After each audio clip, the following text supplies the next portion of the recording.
ใช้จุดเริ่มตัวนี้ตั้งสายได้ครับเดี๋ยวผมสอนให้ดูก็คืออย่างแรกครับกดค้างนะครับมันก็จะมีตัวเดี๋ยวเรามาเริ่มจากตัว C กันเลย C ก็คือเซโลนะครับแล้วต่อไป G ก็คือกีตาร์ต่อไปอันที่3คือ B นะครับ B ก็คือเบสอันต่อไป B คือไวโอลิน U ก็คืออูคาเลเล่นะครับซึ่งตัวที่เราจะใช้นะครับก็คือกีตาร์นี่ครับตัว G นะครับแล้วก็ไม่ง่ายมากเลยครับถ้าเรา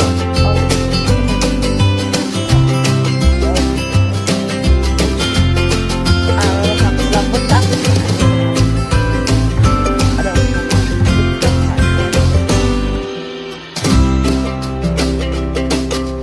ให้กลางชี้ก็คือ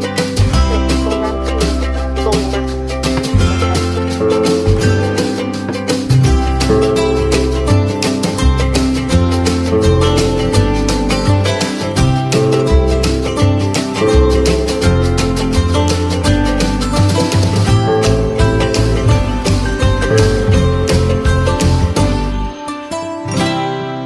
นะครับ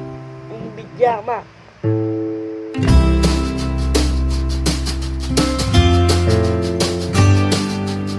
โอเคชี้ตรงกลางแล้วนะครับต่อไปนะครับก็จะเป็นคอร์ด